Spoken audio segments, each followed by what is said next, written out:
right, hey everybody, we are back with another podcast. We are actually using a podcast headset. Haven't done it in a while, but we are on our way back from our Midwest trip, and I brought this podcaster with me, knowing I had quite a bit of driving to do, and so we're knocking out a few podcasts. I've also been screen recording. What am I trying to say here? Dash cam capturing clips from, hurricane stuff to, when I was driving through mid-Georgia to go hunt with Robert out there and seeing some of the hurricane damage, to ways out to my Midwest trip, to different states I was going to. I got all kinds of dash cam footage saved that I'm going to start just playing it in here. So I don't know what part you're going to see, but it's running for you for something to watch since it is a audio-only podcast. Feel free to just go about, turn the volume up and go do something else and listen to it like a radio. It's a podcast. But if you want to sit there and watch, there'll be some interesting dash cam stuff here for you. What we're going to be talking about today is going to be talking about camping stuff and what I'm going to change for next time. See, I just got done doing it'll be 24 days door to door from when I left till I get home. 3 states, 1 week in each state basically is what we did. And it was fantastic.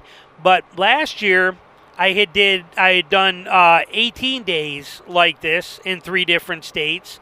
19, I think it was total. So this is just a few, more days of travel and an extra day or 2 in each state. But I learned a lot last year, and I made some changes to things. And then this year I'm making some other changes too. So let's recap on what we changed from last year on our system. First one, and I've done videos on these, so be sure to check videos. If I'm talking about a product that I changed, most likely there's already a video on it on my channel, or I will have videos coming out about them. But first thing first was last year when I did that 19 days straight, I ran into some issues because of my sleeping setup. See, I was using a 0-degree bag, which I always use. I love 0-degree bags. Okay, if you're hunting in the Midwest, you need a 0-degree bag. Matter of fact, I'm going to mention that the reason I'm thinking about doing this as a podcast here is I was actually, just when I left camp this morning, was watching a video. Josh Talker over at Before the Echo. Okay, if you don't follow Josh's channel, get over there and follow it. Very few people, there's very few people that I respect as much as I do Josh. Okay, he's top shelf all the way around. He's an incredible hunter, incredible do-it-yourselfer. And he's got super valuable tips and ideas and the stuff he does. He makes amazing videos, and he just put out a camping gear versus hotel room video, and it was phenomenal. Okay, like I said, his stuff is incredible, definitely worth watching at all times. But he hit on a lot of good points in there. And like he said in there too, 0-degree bag is kind of the standard that you're shooting for a Midwest trip. Okay, I started out using a 20-degree bag. Then I ended up, the first time I was in a 20-degree bag and it got real cold, I ended up jumping into Walmart and buying another 20-degree bag and doubling them up. Learned my lesson. Now, since then I carry a 0-degree bag. 0-degree bag wins. However, for the last decade of doing 1 week here, 1 week there, 1 week here, 1 week there stuff, I've been using that mummy style 0-degree bag, and it was working fine.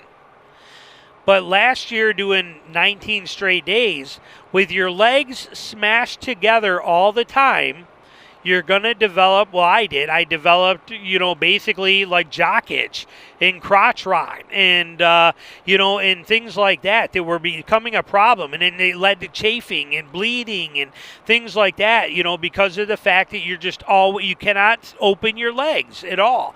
And in those bags, and you're sweating, and that sweat is staying there, and you're always moist and wet, and it's causing problems. And it did for me last year, to the point where, like I said, that last week I was there, I had to go get like Lotrimin and bag balm and stuff like that, and I was bleeding and rashing out, and I was having all kinds of problems, and it was because of my sleeping bag being a mummy style bag. So this year I said, no, won't happen. And I went and bought a full-on rectangular bag, and I bought the flannel one, the cotton flannel bag, 0-degree bag. They're cheaper too. My other bag I paid like hundreds of dollars for Where this one, I got it from Sportsman's Warehouse. It's the same as the Browning one or the Cabela's one or the Redhead one. They're all the same. They're just private labeled, okay?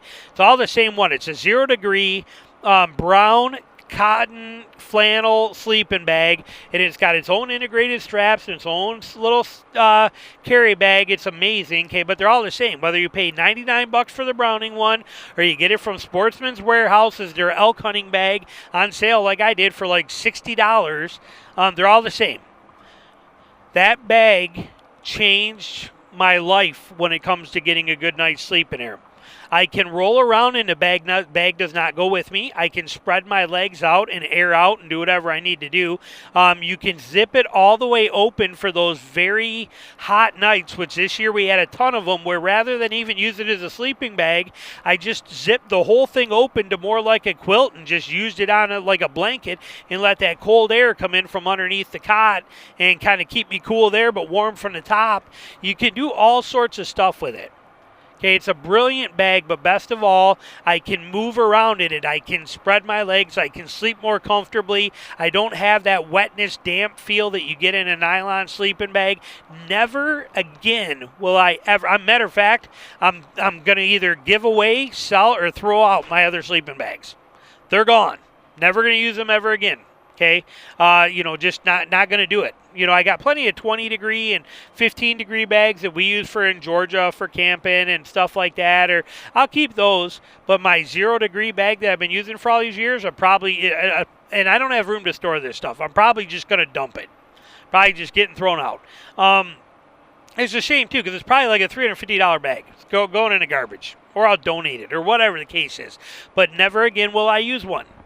I will use this cotton flannel sleeping bag. Was an absolute game changer. So that was one change I made from last year. Second one was the cot. Now I love my disco bed cots. Super comfortable. Okay, been fantastic. This year, since I was doing a sleeping bag, I wanted to up the cot game too. So I bought a Coleman Comfort Deluxe cot, and it's like a trampoline. It's got all the spring-loaded pieces holding that center part. Again, I've done videos on it. It's got a camp pad that goes on it, too, that's like a thick memory foam camp pad. Whole thing folds up very compact. It's big, but it's flat and skinny, so it's easy to tuck in anywhere, even above your gear on your pickup truck bed under your tonneau cover. It's not hard to find to put somewhere. And it's not expensive. It's like $100. Love this cot. It's literally between that sleeping bag and that cot. What it does is it takes you from being trapped in a mummy bag on a cot to feeling like you're sleeping in a twin bed with an actual comforter. That is the difference. And instead of bringing one pillow, I brought both my pillows from home, the exact ones I use, and I slept like a baby for 22 days, 23 days, whatever it was, straight in there. I slept like an absolute baby without any issues whatsoever. So that was tremendous. That was huge. That cot and that sleeping pad setup, and that cot, sleeping pad, or the pad came with the cot. So that cot setup and that sleeping bag, priceless. Absolutely priceless setup. Now, as far as other changes, I made sure this year was the first year I did not even bring any propane lanterns, anything like that with me. And not that I haven't used them in like years. We've been using the Nebo pop-up battery lanterns, okay? But I always still had the propane ones with me. I don't anymore. They're gone. I took them out of my stuff, and I'm probably going to sell some of them off at a garage sale when we have one and get rid of them. But there's just no need to ever use a propane lantern again when you got these Nebo, N-E-M-B-O, Nebo or whatever they are. Any of the pop-up lanterns, but the Nebo ones are especially great because they are dimmable. Okay, and I don't mean dimmable by closing it where you're using all the full battery power, but I can get through an entire 3 week, this whole entire trip on one set of AAA batteries in each of those lanterns. Incredible, or AA batteries, but 3 AA batteries. But love the Nebo pop-up, or Nebo Poppy lights, and they're built tough as nails. They're rubber armored, coated. They get dropped, they get kicked around, they get banged around inside my camp gear, and they just take it like a champ. So those things are absolutely priceless. But first time I got rid of the, I had zero dependency on the propane ones, put all my eggs in one basket on those, and I couldn't be happier. Straight up flawless with those lanterns. And then as far as the other things that I changed, not too much. Those were the only real problems I had last year that were an issue for me. Now this year I did also bring more boots. Okay, I know a lot of people are like, you bring way too much stuff. Yes, I do, but I got the luxury of it. I got a trailer going. So I brought rubber boots. I brought my snake boots, and I brought snake boots mainly because they're briar proof. But I brought rubber burley rubber boots, lacrosse. I brought those were 800 grams. I brought my snake boots, my tall Rocky snake boots, and I brought two pairs of King boots, and I brought a pair of Crocs. I'm actually wearing a Crocs right now driving home too. The Crocs were unbelievable. To be able to get out of your boots when you get back to camp and put on Crocs, priceless. Okay, I've always been stubborn like that. I've been like, I don't care, and I'll just wear my boots. And you know what? It's the Crocs are just priceless. Get yourself Crocs, bring them with you in camp. Heck, even James, we go out when I hunt with James Wood, and we're out even like on the boat. We go back to the boat for lunch. He's untying and unlacing his boots, taking off his snake boots, and barefoot and putting on his Crocs and wandering around, the banks and, that kind of stuff there within Crocs. He's like, no, you got to let your feet air out, and he's not lying. So Crocs were a huge help. They definitely made a big difference and made me very happy. Trying to think here this year, also, because of the fact that I was going to 2 states. Don't ask me what states I went to. That's for the Patreon stuff. I'm not telling publicly what states I was in, so don't ask in the comments. But one state I was at was one I've been to before for the last couple years. 2 of the states, I've hunted them in the past in other areas, but these were 2 new areas that I'd never been to before in my life or ever stepped foot in. I knew one was going to be at a campground, plus the first one was a campground. The second one I did not know, so I brought a generator with me. Generator was used at the last place 100%, so that was a huge bonus to have. I brought a Champion 2500 watt inverter generator, which you can buy anywhere for like $500, but I did buy mine through AliExpress for like $230 or $250. I don't remember what it was, but it was much cheaper, and it was the same exact generator, everything on it identical, same box, same everything. Do not be afraid to use AliExpress. AliExpress has got a lot of benefits to it, so that worked out fantastic. So did that, brought that. Now what I also did is on my trailer, I put a plug, an exterior plug I got on Amazon for like $20. I made a video about this. But I put a plug on the outside of my trailer so I could plug into that, and then on the inside I had a extension, like a power bank extension cord, a power strip in there, and I had both of my internal freezers, my small square chest freezers that I keep inside the trailer. I had both of them plugged into that. So when I was at camp where I had power, it was real easy to run an extension cord from my trailer to the power plug. And when I was in the last state, I just ran my generator and plugged right into the generator, right into the trailer, and it powered everything in there. By running a freezer, I have 2 in there, and the reason I have 2 is because I have 2. Okay, I bought one to get us down here when we moved from Georgia. Anyway, I got 2. They're 2 cheap $100 Amazon freezers. Old style, they work great, but I got 2 of them in there. One right now is stuffed full of deer meat. The other one, I kept 3 cases of 32 packs of water bottles in there that are frozen. And then I had my cooler as well with all my cold food that I needed to keep cold. And what I would do is I would put 15 or 20 bottles of frozen water in that cooler to keep everything cold. Every 4 or 5 days, I would pull those bottles when they thawed out. I would pull them out of that cooler, throw them back in the freezer, take new ones out of the freezer, put them in that cooler. 4 or 5 days later, pull those out, put them back in the freezer to refreeze, grab the ones that were in there before, put them back in there. And so I never had to buy ice, and I had my cooler running basically as a refrigerator the entire time. I had deer meat in one of the freezers, and the other freezer, you don't need to have 2, but I did. The other freezer was just frozen water bottles and things like that. It was a beautiful system. Okay, worked flawless. Like I said, one freezer would have done the same thing. Since I have two and I have nowhere to put them, and Bella doesn't want, she was using the one for about 2 years, and then they got a bigger one. So now I have two freezers and nothing to do with them. I keep them both in my trailer, and I'm taking them. So they work. But really, one of them would have done just fine for me. But that freezer being able to transfer those water bottles and keep refreezing them was priceless. With how hot the temperatures were here, to be able to take in the morning when you leave and throw 2 frozen water bottles in your pack, in the side pockets of your pack, go out and hunt, and throughout the day to have frozen cold, or to have cold water to drink as they were melting, was just awesome. Okay, there were days here where it was 84 degrees, in November, and I'm trying to hunt, and having frozen water that you put in there and it's with you all day and cold water to drink was just pure gold. Coming back to camp and grab a water bottle, set it outside on the, right on the hood of your truck with the heat coming off your hood from driving back to camp. You set it there, and 10 minutes later when you get out of the shower, you got ice cold water to drink. It was just nice. So the freezer system worked perfect. Putting the plug on the outside of the trailer meant I didn't have to leave one of the doors, like my RV side door, open on my trailer with a cord hanging out of it, and then try somehow to figure out a way to jimmy up a lock so that nobody got in there to steal any of my stuff.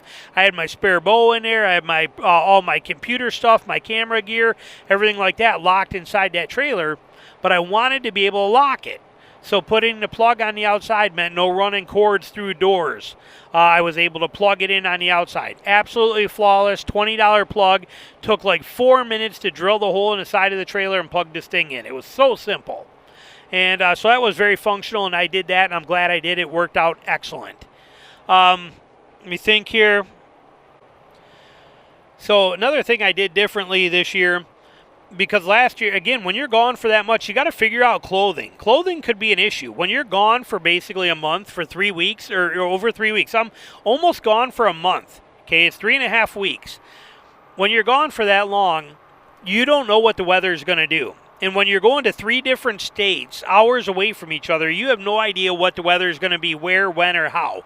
So you have to bring clothing to be able to handle all the weather conditions. Last year, I put everything into like one huge big duffel bag, had everything there, was working out of that. And then you're using something, you use your cold weather gear for like one day, then you don't need it, you put it back in a bag, and then all this stuff, and it makes for when you get home from camping, or from hunting, when you get home, you got to wash all this stuff before you put it away. This year, what I did differently is I used 3 bags, 2 main clothing duffel bags, and then I brought a 3rd duffel bag with me. So, and then I used a compactor, big compactor garbage bag as a laundry bag. But so what I did is in one bag, I put the stuff that I expected to wear. But knowing myself, knowing how I do things, knowing how often I'll wear the same pants over and over again for 4 or 5 days. Same with, my jacket or the overshirt that I'm wearing. I'll wear it 4 or 5, 6, 7 days. Knowing that, I put the stuff that I anticipated I was going to use in one bag. And then in the other bag, I put the stuff that was like backup clothing. My backup clothing bag had way more stuff in it than my normal bag did. Because even when I normally go, I only use 1/3 of what I bring. So really in that one duffel bag, I had about 1/3 of what I brought with me, but what I expected to use the most. Now in that bag was also all my t-shirts I own, every pair of socks and underwear I own. Again, I don't own 25 pairs of underwear, 25 t-shirts. I don't own that kind of clothing. So, and 25 pairs of socks. So I had all of that stuff in that bag, plus the hunting clothes I thought and expected I would wear. And I had 1 pair of thermals in there. I figured if I need more, I got more in my other bag, but I probably might need just 1 pair of thermals. So I had 1 of them. So I had all these things set in that one bag, and then the other big bag was all my backup stuff if I had to get into it. Now what that did for me is it allowed me to work out of the one bag, and if I wore if I wore a fleece vest or my wool vest, I could put it back in that bag. Okay, if I wore my thermals, I only wore the thermals 1 time in Kentucky, they went back in that bag because they were still basically clean and ready to use. So I could work out of that bag And long story short, now my trip is over and I'm heading home. I got basically a compactor bag full of, you know, half full. It's only half full of T-shirts and socks and stuff like that. I did laundry one day through I'll explain how I did the laundry, but I did laundry once, so I took care of a lot of it. But using this multi-bag system meant that when I get home, I literally got one load of laundry to do.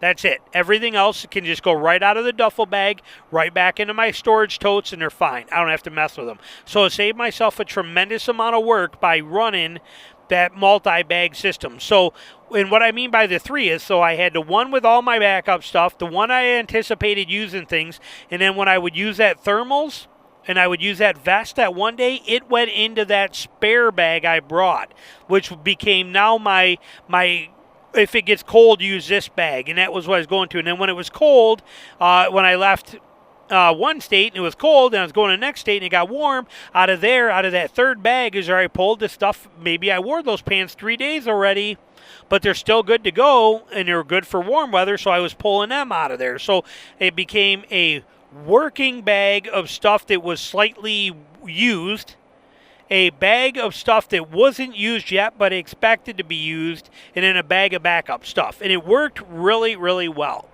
Now, how I did laundry. Remember, on an out-of-state hunt, most states today, in order for you to bring an animal from another state back into your state, it has to be completely boned out. No bones are allowed to go, and your skull cap or your skull has got to be completely boiled and free of any brain matter and cleaned. So, knowing that, I always bring a big pot. It's a pot that one of those blue pots you get from Walmart that they use for canning. You get it for like $30. Okay, it's a big pot, and it's nice. But I bring that with me, and I use it to boil heads out. Well, I took that pot with me into the shower at one of the campgrounds at the second state before I left there, the day before I left. I took all my T-shirts, all my socks, all my underwear, my pants. I took all the clothes I'd been wearing so far. I brought them into the bathroom with me, and then what I did is with the shower water, I filled that pot full of water from the shower, poured in my laundry soap. I brought a bottle of laundry soap with me, Hunter's laundry soap, poured that into that pot, and then I would take each piece of the garment and put it in that pot of water and wash it and wring it and, work it really good and get it clean. And then I would set it off to the side on just the bench there in the shower. And then I would do that through each piece. Then what I did, when the water, and then about halfway through, the water was getting pretty dirty, so I dumped it, redid it again, put more laundry soap in it, and kept repeating. I put my pants in there and wash them and wring them and squeeze them and do all that and wash them. And then I'd turn the shower on, and in the shower, while I was taking a shower, I'd grab a sock and I'd hold it under the water, wring it out, and then I'd throw it back into that empty pot. I emptied that pot out and was throwing these as I'm taking a shower in there and enjoying that water. I'm rinsing each piece of these clothing and throwing them back into that pot. So by the time I'm done with my shower, not only am I good and clean, but I have a pot full of washed and rinsed clothing. When I got back to my wall tent, I had a 100 foot of paracord or cheap cord from Lowe's that I had in my bucket, and I wrapped it like 6 times around across the ridge poles in there so that I had laundry lines. I had like 5 rows deep of laundry lines. If you're in my Patreon, you see all this on there. You'll see it all in the videos. And then so I hung all those clothes to dry, and I let them dry right there with the propane heater in there, and then throughout the next day, so they were good and dry before I was ready to leave for my next state. So it worked perfect. So long story short, the clothing system was phenomenal. 2 different bags went with me. 1 spare bag is a transport bag of stuff I'm still wearing and continue to plan on still wearing, and 1 chance of doing laundry for all the T-shirts and socks. I think I brought 12 pairs of socks, 12 T-shirts, 12 underwear. So 1 full wash cycle midway through was perfect, and I had all of them to wear again and get ready to go. So worked out fantastic in that system.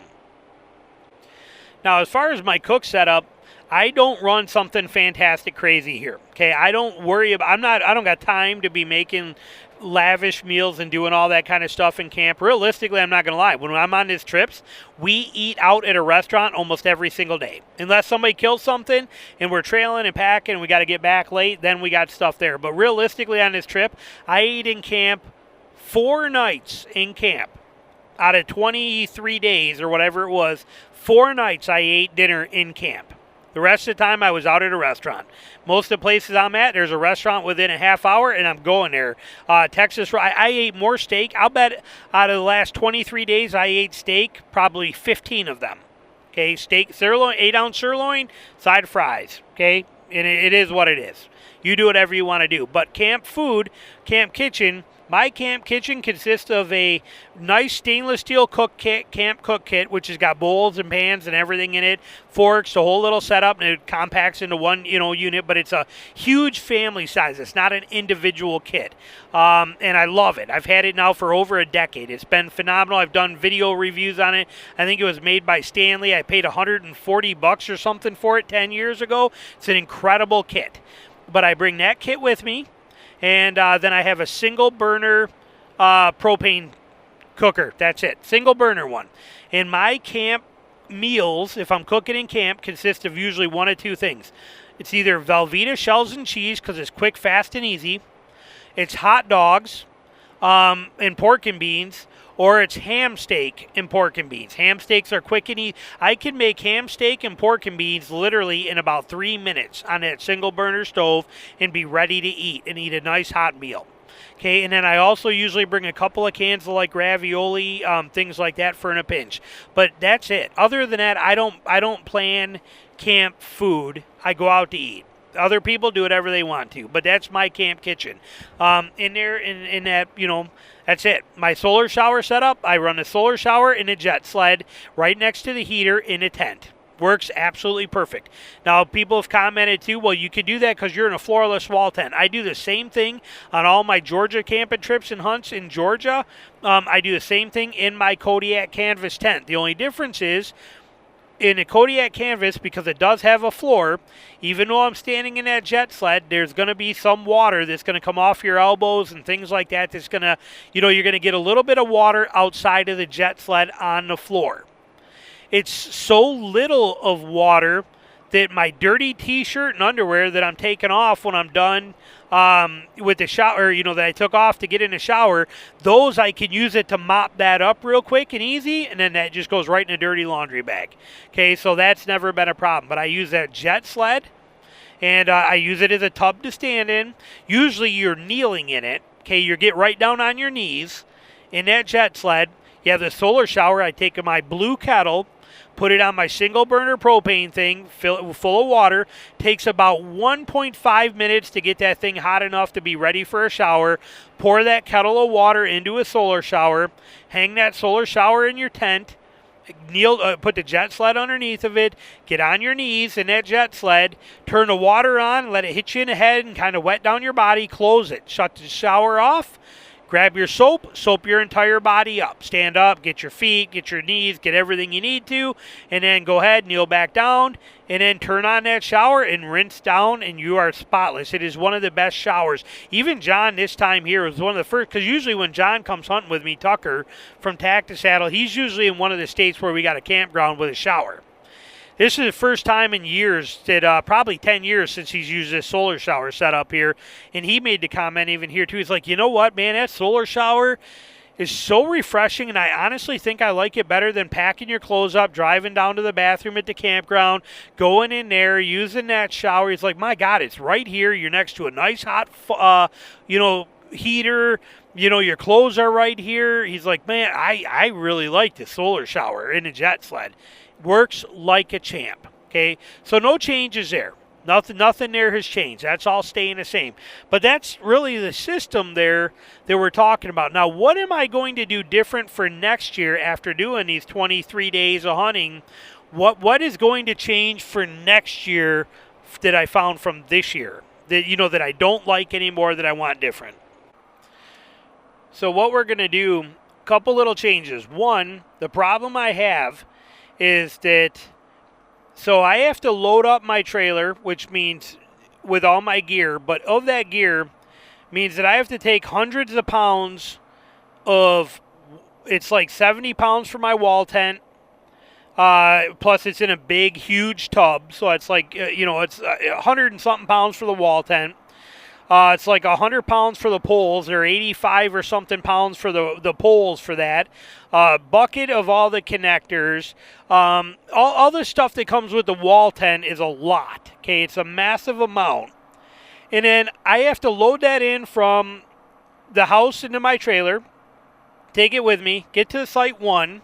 State 1, I have to set that entire wall tent up by myself. Takes quite a while. It's a lot of work. I think it's something like, well, let's do the math. I think it's something like 35, 17, 18-inch, 16-inch long nails that I got to pound into the ground. 35 of them or something like that between guy lines. It's exhausting to set up that wall tent myself. But so I got to set it up. I hunt out of it for a week. I got to take it down myself. Even if somebody comes and hunts with me, like Joe came out the first week, but he came a day after I got there and left a day before I did. So I got to set this whole thing up and take it down myself, up and down there, go to state 2, up and down there, go to state 3, up and down there, and then put it all away. But I mean, that's 6 times I have to set up and take down this wall tent. 6 times that I got to set this up and take it down over a 3-week period by myself. I'm tired of it, and we don't hang in camp that often to where I need it. And out of this trip, I had 5 days with Joe with me and 6 days with John with me. So I had 11 days out of 23 days where there was somebody in camp with me. So this year I told both of them, said next year I'm not bringing the wall tent. This wall tent has served us well for almost 12 years now. It's been amazing, but I'm done with the wall tent. Not doing it no more. It was great when we were coming for a week or 8 days or 10 days, setting up once and then taking down once. Like, I'm not doing this no more. I'm bringing my Kodiak canvas tent next year. John is going to buy his own. Joe was like, I'll figure out what I'm going to do. I'll bring my own tent of some kind either way. But they are going to bring their own tent systems. Okay, and then also what's nice about that is if I tag out, like let's say I got to state 3 here, and if I would have tagged out like I should have on day 2 here, I missed a beautiful 8-point on day 2. Again, if you're in my Patreon, you'll see all this. But had I tagged out on day 2, I want to go home. Okay, I will have already been gone like 18, 19 days. I'm ready to get home and see my family. And if I want to bail, I want the option to bail. If I'm the one with the wall tent that these guys are using, they're planning a time around there, there's no way for them to get out of it. I cannot leave until the trip is over or until they're tagged out as well, too. And like I said, that kind of, again, if you're there for 1 week, it's a different story. But when you're doing 3-week trips, when you're done, you're ready to go. So I am not bringing my wall tent anymore. I don't know if I'll ever use that wall tent again. Probably when it's me and Ronan for some camping trips and fun stuff like that, neat stuff, we will. But I'm never going to get rid of it. I love my wall tent, but I'm only taking the Kodiak canvas tent from now on. We are also making some changes to the heating system. Now, I've been thinking about this and researching it a little bit anyway because of the fact that, again, I got Ronan growing up and I want to do some camping with him and stuff like that and things like that too. So, but I'm going to get a diesel heater. A diesel heater will not heat my wall tent for crap. Come on, people, learn to drive. How do you come to a full stop on a highway? I just don't understand it. It's not a spot you're going to see in a video, but it's... or in a podcast here, but people are idiots. But I'm going to go with a diesel heater because I think I can get one big enough that will actually heat my my Kodiak canvas perfectly. Now I'm going to be multi-using it, so that's why I will. My Mr. Buddy does a fantastic job in my wall tent or in the Kodiak canvas. My Big Buddy Mr. Buddy heater, that works excellent. That will be going with me. That heater is phenomenal. The reason I want a diesel heater is 2 parts. One, I can actually run the heater all night, which is really nice when you do get these rare, but you get these days out here in the Midwest where it might be, teens or single digits at night. Not too super often in November, but I've been doing this trips out here like this now for 25 years, and I'm telling you, you get some of these where it's brutal. and you want to run the heater, but you're not gonna. Fortunately, at the time we had wood stoves, but then you burn your wood all night long, and you just got to go get more, you know. And then you're gonna waste time going out and cutting wood, or you got to go find places to buy wood. I'm not a fan of the stoves. They're a pain in the butt. They're a nice dry heat, but they're a pain in the butt that I don't want to deal with. Efficiency is the name of the game when you're out here for this many weeks. But a diesel heater I can run all night long if I want to, and they're pretty legit on the fuel. They're pretty easy on the fuel. So a diesel heater is something that I'm considering to get for that. But then the other beauty of it is, when you don't have a wood stove and you're just running propane inside a tent to just heat things up in the morning and then heat it up while you're hanging out at camp for an hour in the evening and then turn it off before you go to bed, it's too hard to dry wet stuff then. Okay, if your pack is soaked, your clothes are soaked, your boots are soaked, you can't dry them out like you can with a wood stove. But a wood stove's a major pain in the butt. Exhausting, major pain in the butt. So a diesel heater, not only can I use it for heat consistently through the night if I choose that I want to, but even I can also use it to dry things in this other system where I'm going to put together. Now, since I am going to be using my Kodiak canvas tent, and it does have a floor in it, I want to put on a vestibule in the front of that thing, which is going to be basically a tarp style setup. So I am going to make it where it's going to be a simple A-frame setup. It is going to be one ridge pole, 2 poles going straight down to the ground, and then guy lines, 3 guy lines on each side coming off, pulling it to the, let's say the ridge line's running north and south out of my tent, okay, north and south out of there, and then the guy lines will run east and west. 3 guy lines, 12-inch long nail stakes like I use for my, or 16-inch long ones like I use for my wall tent. And then it'll just have a blue tarp over top of that. It doesn't have to match up with my wall or with my Kodiak canvas, or they don't have to be joined. I'm not worried about a seal or a gap between them. I don't care. I just want it as a space in front of my tent right there, where not only can I store things, I can whatever I want to do, hang out there if I want to, but also I want it where I can do that. And then on the front part of that, I will have just a shower curtain I can pull across there. Or I could set this thing up off to the side of my wall or of my Kodiak canvas tent. I got options on what I'm going to do with it, but basically I want a ridgeline pole set up like that with 3 guy lines on each side. Throw a blue tarp over it that connects right to the guy lines. So now I got basically an A-frame setup. One end of it will butt up somewhere to my Kodiak canvas, so there's no visibility coming into it from that end, kind of like a back wall. And then I'm going to set up that solar shower setup in there so that I always have it right there. Solar shower hangs there. Solar shower will hang from that ridge line. And I will have it set up in there where it's easy to do. And I can be right in that jet sled and shower. And if I got to put a regular shower curtain on the other end, that's fine. But we're talking about a 30-second to 1-minute setup. A-frame setup on there that packs down to next to nothing. It'll pack down to 3 poles, wrap the guy lines right around it, drop the stakes right inside those poles with a rubber boot on each end to keep them from coming out, and it's just one self-contained unit right there that literally is super compact. And I'm thinking this thing is going to be probably maybe 6 feet long from one end to the other. Now, the beauty of this, when this is set up like this and I have that in there, is that I can then from that pole, I can hang from not the ridge, but from the cross poles all the way to the ridge, I can hang multiple laundry lines in there too, and I can put clothes in there, and I can run that diesel heater right in there, and I can smoke heat dry that stuff. Any of those clothes I need to, and boots and things like that right in there. Basically building a shower room, storage vestibule, and a drying rack, basically all in one that can be right there. So, you know, and again, super simple.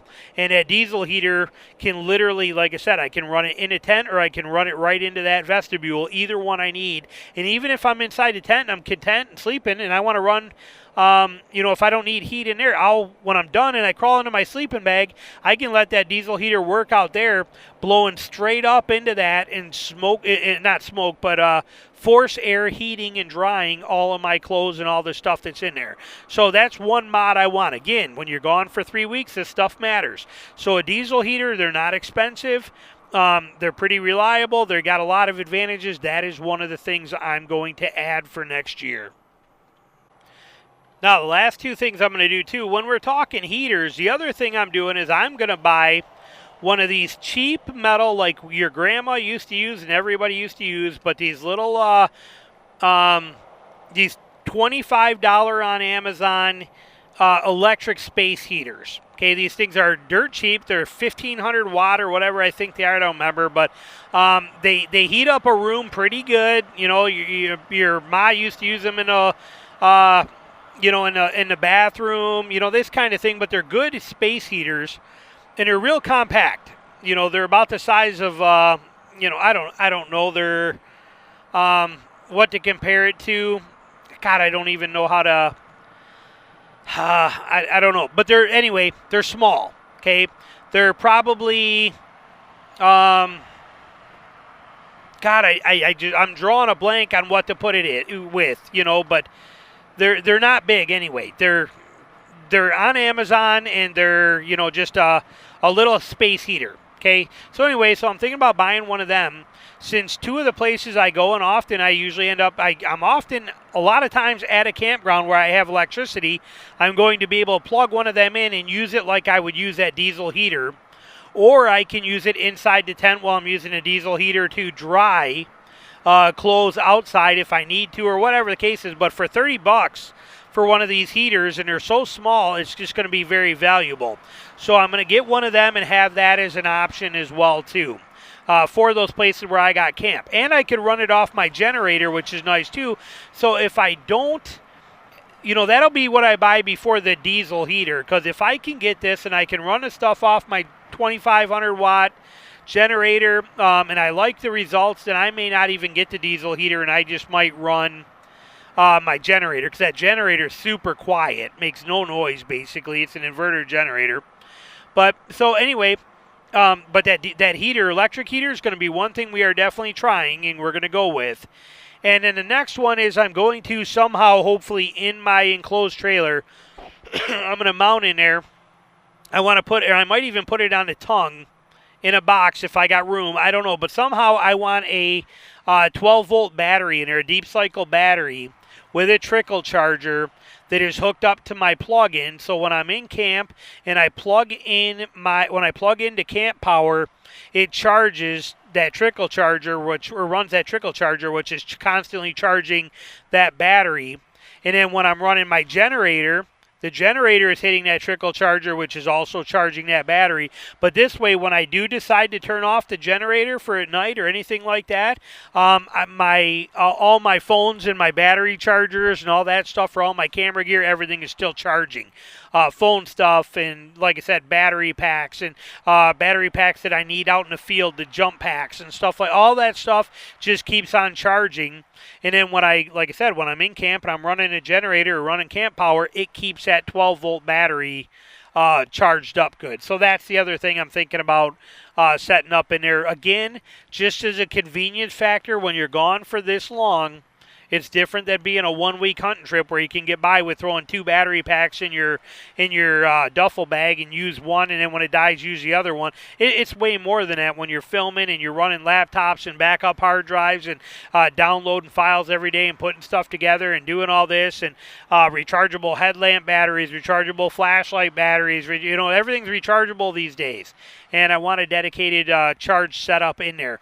Even considering doing it maybe without a 12-volt, but using a smaller 12-volt ones like golf cart size, or I don't know what I'm going to do with that, but some sort of a system is going to be set up in there, permanently mounted, whether I'll probably metal strap it up high to the wall and get it out of the way, and it can just sit up there in a battery box is what I'm thinking. But not 100% sure what I'm going to do with it. Or I'll bury it up in the nose of the trailer and build a box over top of it so it sits right there and you can still put stuff on it.